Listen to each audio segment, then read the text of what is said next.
Hello అండి.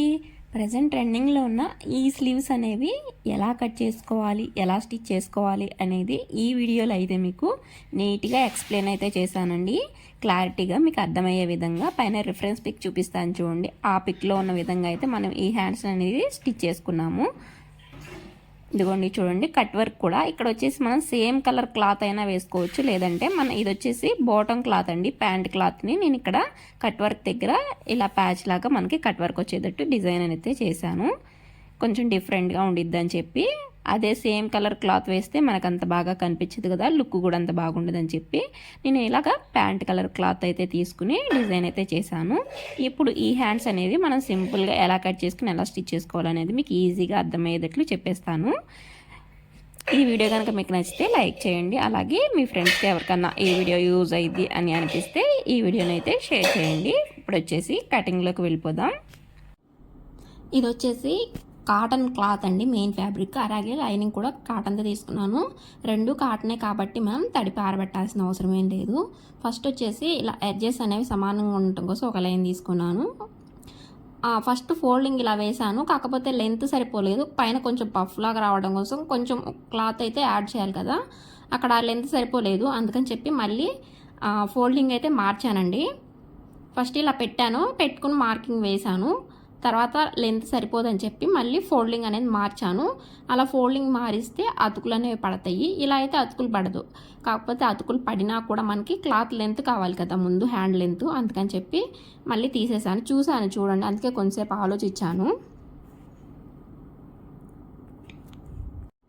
ఇదిగోండి, ఇప్పుడైతే ఫోల్డింగ్ అనేది ఎలా వేసాను. ఒక సైడ్ వచ్చేసి అతుకు పడకుండా వచ్చేసిద్దండి, ఇంకొక సైడ్ వచ్చేసి జాయింట్ అనేది పడిద్ది. ఫస్ట్ వచ్చేసి ఎడ్జెస్ సమానంగా ఉండటం కోసం ఒక లైన్ మార్క్ చేశాను. తర్వాత వచ్చేసి కింద మనం కొంచెం పావించ్ క్లాత్ ఖర్చు కావాలి కాబట్టి పావించ్ క్లాత్. తర్వాత హ్యాండ్ ఫుల్ లెంత్ హ్యాండ్ వచ్చేసి 9.5 ఇంచెస్ పెట్టానండి. అందులో 1.5 ఇంచ్ వచ్చేసి మనం కింద పట్టీ వేయడం కోసం తీసేసి మిగతా 8 ఇంచెస్ అనేది ఉండిద్ది కదా, ఆ 8 ఇంచెస్ అనేది లెంత్ పెట్టి అక్కడి నుంచి పైన షోల్డర్ దగ్గర ఒక 1/4 ఇంచ్ ఖర్చు పెట్టాను.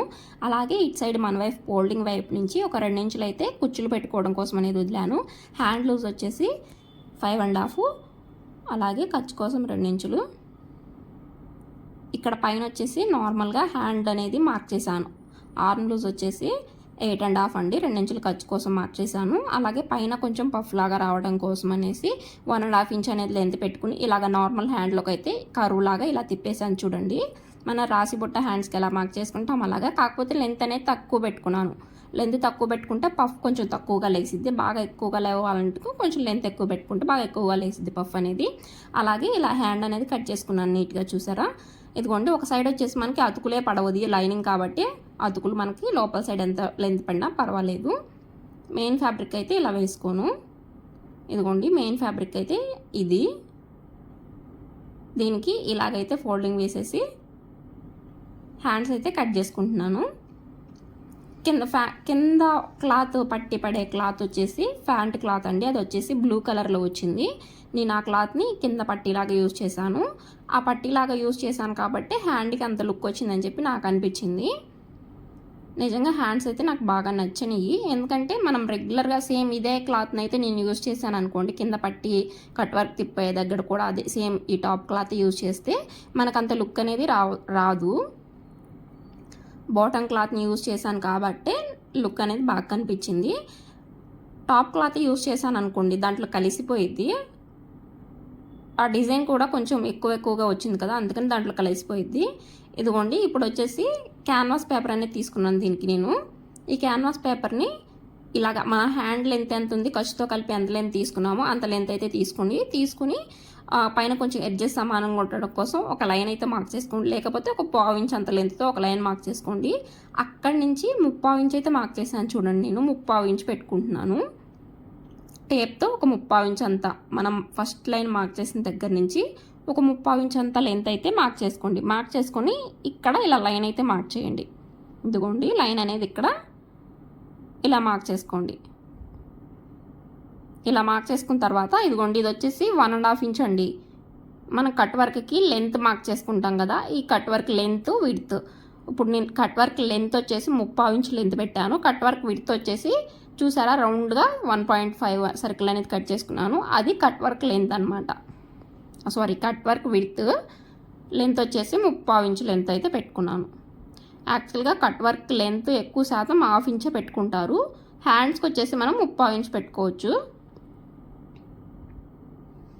దీనికి వచ్చేసి మనకి హ్యాండ్కి నేను మిడిల్ పాయింట్, అలాగే అటు సైడ్ మనకి హ్యాండ్ లూజ్ ఎంత 5.5, అలాగే ఇటు సైడ్ 5.5 మార్క్ చేశాను. ఆ ఎక్స్ట్రా ఉన్నది 2 ఇంచెస్ ఖర్చు అనమాట. నేను మిడిల్ నుంచి అయితే కట్ వర్క్ మార్క్ చేస్తున్నాను. ఇక్కడ ఒక మిస్టేక్ చేశాను, మీరు గమనించారు లేదో నాకు కామెంట్ చేయండి. ఇక్కడ ఏంటంటే కట్ వర్క్ అనేది నేను రివర్స్లో డ్రా చేశాను అనమాట. చూడండి, ఆ కట్ వర్క్ ఆ పేపర్ అనేది ఇటు సైడ్ నుంచి అటు సైడ్కి ఈ సర్కిల్స్ అనేవి మనకి అటు సైడ్ ఉండాలి. కాకపోతే నేను రివర్స్లో ఇటు సైడ్ మార్క్ చేశాను. మనకి అటు సైడ్ మార్క్ చేసినా తప్పేం లేదు. కాకపోతే ఏంటంటే కింద ఇంకా క్యాన్వాస్ పేపర్ ఎక్స్ట్రా ఉండాలి అటు సైడ్కి. అటు సైడ్కి క్యాన్వాస్ పేపర్ లేదు, ఇంకా లోపల పేపర్ ఉండదు మనకి. ఇంకా అంతకని చెప్పి నేను క్యాన్వాస్ పేపర్ ఉండటం కోసం మళ్ళీ ఇంకొక 2 పీసెస్ కలిపి తీసుకున్నానండి. కింద ఇంకొక పీస్ ఉంది, 1 పీస్ మీదే కదా డ్రా చేసింది ఇలాగా. అందుకని చెప్పి ఈ పీస్ని కింద పెట్టేసి మళ్ళీ ఆ పీస్ని అనేది పైన పెట్టుకుని దాని మీద మార్కింగ్ వేసుకుని 2 కలిపి కట్ చేసుకున్నాను. చివర్లో వచ్చేసి ఒక 1/2 సర్కిల్ కట్ మాత్రమే వచ్చింది. చూడండి, ఇది వచ్చేసి 3/4 ఇంచ్ అంత length, cut work length 3/4 inch, width వచ్చేసి 1.5 అనమాట. నేను అలా ఒక సర్కిల్ లాగా డ్రా చేసుకుని దాన్ని కట్ చేసుకున్న అట్ట ముక్కలాగా దాని మీద 1.5 అని రాసుకున్నాను అనమాట. 1.5 ఇంచ్ అని చెప్పి అలా రాసుకుని పెట్టుకున్నాను.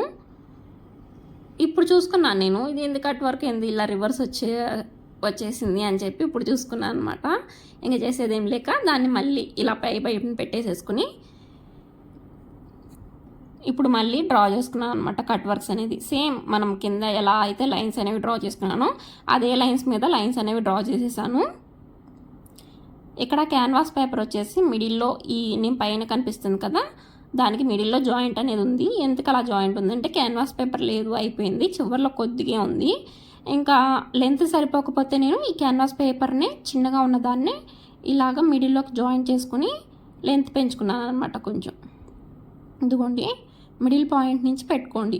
మీరు ఒక సైడ్ నుంచి ఇంకో సైడ్ నుంచి అలా పెట్టుకోవద్దు, మిడిల్ నుంచి పెట్టుకోండి. కట్ వర్క్స్ అనేవి హ్యాండ్కి అయినా నెక్స్కి అయినా మిడిల్ నుంచి ఇలా పెట్టుకుంటే మనకి నెక్ దగ్గరకు వచ్చేసరికి ఒక 1/2 ఇంచ్ ఒక 1/2 సర్కిల్ కానీ లేకపోతే ఒక పావు కానీ అలా మిగిలిపోయిద్ది, అదేం పర్లేదు. ఇదిగోండి, ఈ చివరికి వచ్చేసరికి మనకి హ్యాండ్ లూజ్ దగ్గరికి వచ్చేసరికి ఒక 1/2 సర్కిల్ వచ్చి ఆగిపోయింది. ఆ ఎక్స్ట్రా ఉన్నది వచ్చేసి ఆ 2 ఇంచెస్ ఖర్చు అనమాట. మనకి ఆ ఖర్చుకి మన సర్కిల్స్ వేయాల్సిన అవసరం ఉండదు, కట్ వర్క్ వేయాల్సిన అవసరం అనేది ఉండదు. అలాగే ఇటు సైడ్ కూడా మనకి సేమ్ అటు సైడ్ అయితే ఎలా అయితే డ్రా చేసుకున్నామో ఇటు సైడ్ కూడా అలాగే డ్రా చేసుకుందాము. కట్ వర్క్స్కి మనకి ఎక్కువ శాతం 1.5 ఇంచు, అలాగే 1 ఇంచు, 1.75 ఇంచు ఇవే ఎక్కువ శాతం యూజ్ అవుతాయి. కాబట్టి నేను 1.75 ఇంచుకి నా దగ్గర క్యాప్ ఉంది, 1.5 ఇంచుకి నేను ఇలా రెడీ చేసుకున్నాను ఒక పేపర్ని. 1 ఇంచ్కి అయితే మనం కాయిన్ అయినా యూజ్ చేయొచ్చు, 1 రూపీ కాయిన్ 2 రూపీ కాయిన్ అయినా యూజ్ చేయొచ్చు 1 ఇంచ్కి. ఇదిగోండి, ఇప్పుడు డ్రా చేశాను కదా. ఈ కట్ వర్క్స్ ఇప్పుడు ఎలా డ్రా చేశాను నీట్గా 2 పేపర్స్ కలిపి పట్టుకున్నాను నేను. 2 హ్యాండ్స్ కావాలి కదా, 2 హ్యాండ్స్ కలిపి 2 పేపర్స్ కలిపి పట్టుకుని ఇలా డ్రా చేసుకున్నాను. ఈ డ్రాయింగ్ వచ్చేసి మనకి షైనింగ్ ఉన్న వైపు అయితే డ్రా అవ్వదండి, షైనింగ్ లేకుండా నార్మల్గా ఉండి చూడండి అటు సైడ్ మాత్రమే మనకి పడిద్ది అనమాట. ఇలాగ పెన్తో షైనింగ్ ఉన్న వైపు మనకి ఐరన్ చేసుకుంటే అది క్లాత్కి అంటుకునిద్ది ఈజీగా. ఇదిగోండి, ఇలా నీట్గా కట్ వర్క్ అనేది కట్ చేసుకోండి. ఎక్కడ హెచ్చు తగ్గులు రాకుండా నీట్గా కట్ చేసుకోండి. స్టార్టింగ్లో బిగినర్స్ అయితే కొంచెం ఇలా కట్ వర్క్ కట్ చేయడం కూడా ఇబ్బంది, హెచ్చు తగ్గులాగా అలాగో కొంచెం కట్ వర్క్ నీట్గా అనిపించదు. ఎందుకంటే నేను కూడా స్టార్టింగ్లో అలాగే కట్ చేసి స్టిచ్ చేశాను. ఇదిగోండి, ఇలాగైతే కట్ చేయండి. ఇప్పుడు 2 పేపర్స్ వచ్చేసినాయి చూడండి. ఇవి 2 హ్యాండ్స్కి, 2 చేతులకి మనం స్టిచ్ చేసుకోవచ్చు ఈ పేపర్స్ని. ఫస్ట్ వచ్చేసి లైనింగ్కి అతుకులు వేయాలి కదా, ఆ అతుకులు అనేవి వేసేసుకుంటాను. ఇదిగోండి, ఇది వచ్చేసి ప్యాంట్ క్లాత్ అండి, ఆపోజిట్ కలర్ క్లాత్ కదా, మనకి ఇలా నీట్గా కనిపించింది. ఫస్ట్ ఇలాగా ప్యాంట్ క్లాత్ని అయితే తీసుకుని దాని మీద మనం ఈ 2 క్యాన్వాస్ పేపర్స్ని పెట్టుకుని కొంచెం గ్యాప్ ఇచ్చి పెట్టుకుని ఐరన్ చేసేసుకోండి. షైనింగ్ ఉన్నది క్లాత్ వైపు తిరిగి పెట్టుకోండి, ఇలా మార్కింగ్ ఉన్నది పై వైపు కనిపించేటట్టు పెట్టుకుని క్లాత్ మీద పెట్టేసి ఐరన్ చేసేయండి నీట్గా. ఇది వచ్చేసి ఎంత తీసుకోవాలి క్లాత్ లెంత్ అనేది ఏం లేదు, నార్మల్గా మీరు ఒక 2 ఇంచెస్ అంతా తీసుకుని, లేకపోతే క్యాన్వాస్ పేపర్ ఎంత ఉందో దానికి కొంచెం ఎక్కువ తీసుకోండి. క్యాన్వాస్ పేపర్ ఉన్న దాని మీద ఒక 1/2 ఇంచ్ అంత ఎక్కువ తీసుకుని అరేంజ్ చేసేసుకోండి. ఇదిగోండి ఇలా చూసారు, నేను క్యాన్వాస్ పేపర్ కంటే ఒక 1/2 ఇంచ్ అలాగే ఎక్కువ తీసుకున్నాను క్లాత్. ఇలా తీసుకుని దాని మీద పెట్టేసుకుని ఐరన్ చేసేసుకోండి. నీట్గా అతుక్కుపోయిద్ది అనమాట. అప్పుడు మనకి ఐరన్ చేసేసాను. ఇప్పుడు ఇంకొక క్లాత్ అయితే తీసుకోండి. నాకు ఫ్యాంట్ క్లాత్ కొంచెం తక్కువే ఉంది.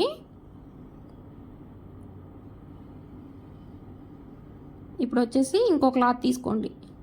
సేమ్ ఇప్పుడు మనం ఎలాగైతే తీసుకున్నామో ఫ్యాంట్ క్లాత్ని అలాగే ఇంకొక క్లాత్ తీసుకోండి. ఇదిగోండి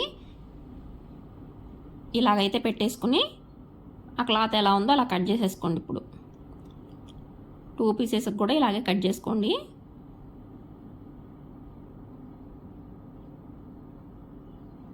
ఇలా కట్ చేసుకున్న తర్వాత ఇప్పుడు మనం స్టిచ్ చేసుకోవాలి. ఇంకా క్లాత్ని తీయకండి, కింద అలాగే ఉంచేసి మనం ఎక్స్ట్రా తీసుకున్నాం కదా ఇంకో క్లాత్, ఆ క్లాత్ని ఈ క్యాన్వాస్ పేపర్ కింద పెట్టేసేసి ఇలాగ కట్ వర్క్ షేప్ అనేది స్టిచ్ చేసుకోండి. ఇప్పుడు నీట్గా స్టిచ్ చేసుకోండి. కట్ వర్క్ ఎలా ఉందో ఆ షేప్ అనేది మీకు కరెక్ట్గా రావాలి. ఈ కట్ వర్క్ పైన కూడా మీరు క్లాత్ అనేది కొంచెం ఒక 1/2 ఇంచ్ అంతా ఎక్కువే ఉంచుకొని కట్ చేసుకోండి. కరెక్ట్గా చివరికి కట్ వర్క్ దగ్గరికి అయితే కట్ చేసుకోవద్దు, మనకు స్టిచ్ చేసుకునేటప్పుడు ఇబ్బంది అవుతుంది అనమాట. కొంచెం ఒక 1/2 ఇంచ్ అంతా ఎక్కువ ఉంచుకుని కట్ వర్క్ పైన కూడా క్లాత్ అనేది ఐరన్ చేసుకోండి, కట్ చేసుకోండి. లేకపోతే ఇదిగోండి ఇలా కట్ వర్క్స్ అనేవి నీట్గా స్టిచ్ చేసుకోండి. ఈ కట్ వర్క్ మనకి కటింగ్లో స్టిచ్చింగ్లోనే ఆ ఫినిషింగ్ అనేది నీట్గా వచ్చింది. తర్వాత మనం ఐరన్ చేయలేదని రాలేదు, లేకపోతే మనకి సరైన క్లాత్ లేదని, మిషన్ లేదని రాలేదు అని చెప్పని ఏమి ఉండదండి. జస్ట్ ఈ కట్ వర్క్ ఇంత ఫినిషింగ్ బొటిక్లో అయితే బాగా వస్తుంది, మాకు బాగా రావట్లేదు ఎందుకు అని చెప్పి కొంత డౌట్స్ ఉంటాయి. దానికి ఏం లేదండి, ఈ కట్ వర్క్ కట్ చేసుకునేటప్పుడు అలాగే స్టిచ్ చేసుకునేటప్పుడే మనకి ఆ ఫినిషింగ్ అనేది వచ్చేసిద్ది. మనం ఎలా అయితే కట్ చేసుకున్నామో అలాగే స్టిచ్ చేసుకుంటే సేమ్ అదే ఫినిషింగ్ వచ్చేసిద్ది. ఈ రౌండింగ్స్ కూడా నీట్గా ఉండాలి మనకి, అన్నీ ఒకటే రౌండ్గా మనం స్టిచ్ చేసేటప్పుడు ఒకే లెవెల్లో రౌండ్గా స్టిచ్ చేస్తే మనకి ఆ ఫినిషింగ్ అనేది బాగా వచ్చిద్ది. ఇదిగోండి తర్వాత అలా స్టిచ్ చేసిన తర్వాత మనకి కట్ వర్క్ మిడిల్లో కొద్దిగా క్లాత్ ఉంటుంది కదా, దాన్ని అయితే ఇలా కట్ చేసుకుంటున్నాను. ఇలా కట్ చేసేయండి. ఇలా కట్ చేసిన తర్వాత ఒక చిన్న సీజర్తో అయినా, లేకపోతే నేనైతే ఇలా టక్స్ పెడుతున్నాను చూడండి. ఇలా టక్స్ పెట్టాలి మధ్యలో, అప్పుడే లోపలికి తిరిగిద్ది. టక్స్ అంటే చిన్న కొద్దిగా మనకి ఆ మిడిల్లో స్టిచ్ వేసినంత దగ్గర దాకా కొంచెం కట్ చేయడం అనమాట. అలా టక్స్ పెడితేనే లోపలికి అనేది తిరిగిద్ది ఈజీగా, క్లాత్ లేకపోతే తిరగదు. ఇదిగోండి అలా టక్స్ పెడితే మనకి లోపలికి ఈజీగా తిరిగిపోయిద్ది. స్టార్టింగ్లో నేను కట్ వర్క్ స్టార్టింగ్లో స్టిచ్ చేసేటప్పుడు కూడా నాకు ఈ ప్రాబ్లం వచ్చింది. ఏంటంటే ఈ కట్ వర్క్స్ దగ్గర నీట్గా నేను టక్స్ అనేవి పెట్టేదాన్ని కాదు. చివరికల్లా పెట్టేస్తే మళ్ళీ ఎక్కడ స్టిచ్ అనేది కట్ అయిపోయిద్దా అనే భయంతో చివరి దాకా పెట్టేదాన్ని కాదు. కొంచెం దగ్గర దాకే కొంచెం దూరంగానే టక్ అనేది పెట్టి వదిలేసేదాన్ని. అప్పుడు లోపలికి తిప్పినప్పుడు కట్ వర్క్ దగ్గర ముడతలుగా వచ్చేది. అదే ఆ కట్ మిడిల్లో ఉండేది కదా మనకి, ఒక కట్టు ఇంకో కట్టు జాయింట్ దగ్గర మిడిల్లో అక్కడ ముడతగా వచ్చేది. ఏంది ఇలా వస్తుంది, నీట్గా రావట్లేదు అనుకునేదాన్ని. తర్వాత అర్థమైంది ఇక్కడ కొంచెం చివరి దాకా కట్ చేస్తేనే మనకి ఈ కట్ వర్క్ అనేది నీట్గా లోపలికి తిరిగిద్ది అని చెప్పి. ఇదిగోండి నేనైతే నీట్గా లోపలికి తిప్పేసాను చూడండి. నీట్గా లోపలికి తిప్పేసిన తర్వాత ఇంక మీరు ఏం చెయ్యొద్దు, మీకు ఎంత లెంత్లో కావాలనుకుంటున్నారు ఈ పట్టిని అంత లెంత్ ఉంచుకుని కట్ చేసుకోండి. నేనైతే 1.5 ఇంచ్ పెట్టుకుందాం అనుకుంటున్నాను కదా, 1.5 ఇంచ్ ఉంచుకుని దానికంటే ఒక 1/2 ఇంచ్ అంత క్లాత్ ఎక్స్ట్రా ఉంచుకోండి. ఎందుకంటే మనకి స్టిచ్చింగ్ చేసుకోవాలి కదా మనం. ఇక్కడ నేను ఎందుకు అంతసేపు అక్కడ ఉన్నానంటే అలాగే నాకు టేప్ అనేది కనిపించలేదు, టేప్ ఎక్కడ మిస్ చేశాను. ఎందుకంటే అందుకే మా బల్ల మీద ఉండిద్ది కదా మనకి టేప్ లాగా మార్కింగ్ ఇస్తారు కదా, దాంతో అయితే కొలుచుకుని మార్క్ వేసుకుంటున్నాను చూడండి. ఇక్కడ హ్యాండ్ లూజ్ మార్క్ వేసుకుంటున్నాను నేను. హ్యాండ్ లూజు అలాగే మనకి ఈ పట్టీ లెంత్ తెలియాలి కదా, ఆ రెండు అనేది మార్క్ చేసుకుంటున్నాను అనమాట. హ్యాండ్ లూజు పట్టీ లెంత్ అనేది.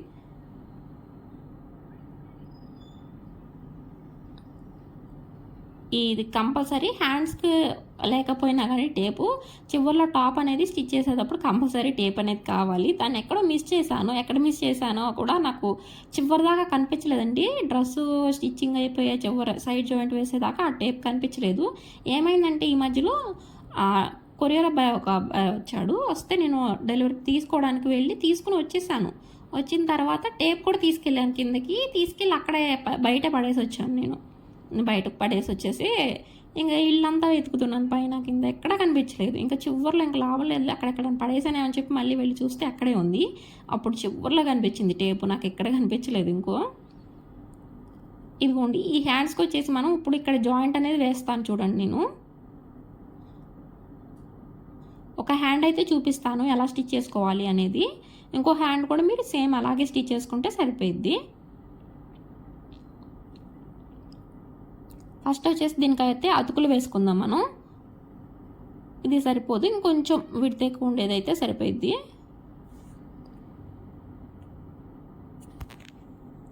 ఇదిగోండి ఇలాగా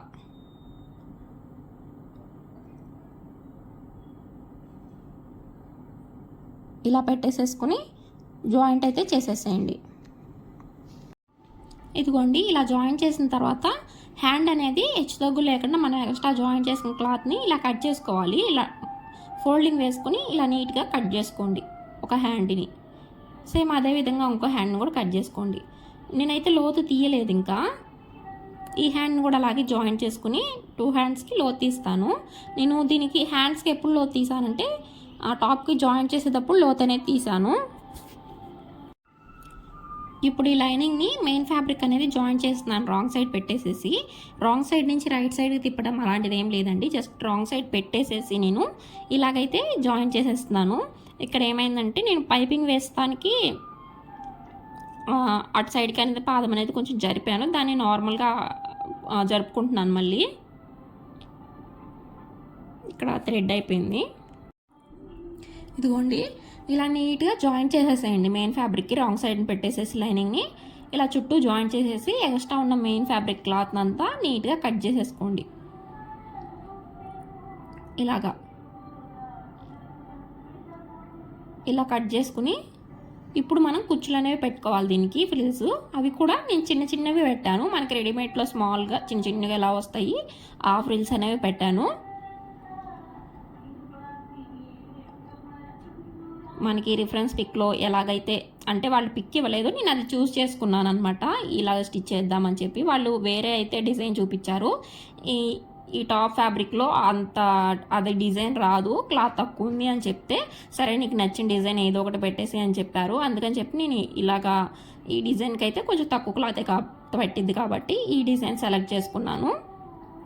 ఇప్పుడు వచ్చేసి మనకి హ్యాండ్కి మిడిల్లో కరెక్ట్గా ఒక టక్కు, అలాగే మనం కుచ్చు కోసం ఎంత క్లాత్ అయితే తీసుకున్నామో అటు సైడ్ 2 ఇంచులు ఇటు సైడ్ 2 ఇంచులు. ఇక్కడ నాకు టేప్ లేదు కదా, నేను నార్మల్గా 2 ఇంచులు చూసి అటు సైడ్ 2 ఇంచులు ఇటు సైడ్ 2 ఇంచులు చూసి అక్కడ టక్స్ పెట్టుకుని ఆ 2 ఇంచుల కంటే కొద్దిగా ముందు నుంచి చిన్నగా ఫ్రిల్స్ పెట్టడం స్టార్ట్ చేశాను.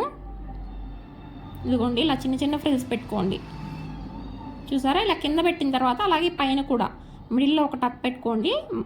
అలాగే అటు సైడ్కి ఒక 2 ఇంచులు ఇటు సైడ్కి ఒక 2 ఇంచులు టక్ పెట్టుకుంటాం కదా, ఆ 2 ఇంచుల కంటే కొద్దిగా ముందు నుంచి, అంటే ఏం లేదు ఒక చిన్న ఫ్రిల్ ముందు నుంచి పెట్టండి పైన కూడా. కాకపోతే పైన ఆపోజిట్ సైడ్గా తిప్పి పెట్టండి ఫ్రిల్స్ అనేవి. పెట్టిన తర్వాత ఇలా హ్యాండ్ లూజ్ అనేది మళ్ళీ చెక్ చేసుకుంటున్నాను. అదే ఆర్మ్ లూజ్ వచ్చేసి 8.5 2 ఇంచులు ఖర్చు కోసం 9.5 10.5 వచ్చింది. కరెక్ట్గా 10.5 వచ్చిన దాకా అయితే కుచ్చులు పెట్టుకున్నాను. కింద హ్యాండ్ లూజ్ దగ్గర కూడా అంతే.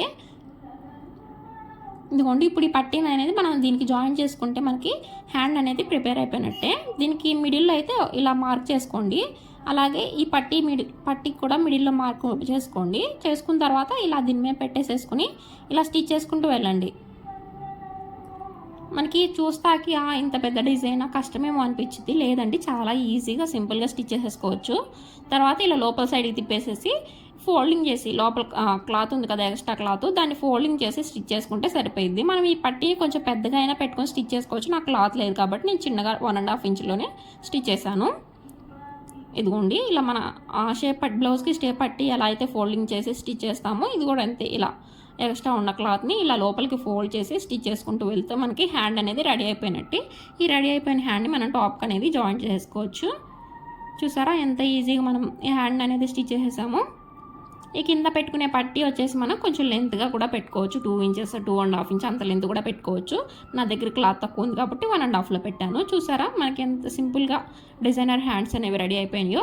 ఈ hand cutting and stitching video మీకు నచ్చిందని అనుకుంటున్నాను. నచ్చితే లైక్ చేయండి, అలాగే మన ఛానల్ని సబ్స్క్రైబ్ చేసుకోండి.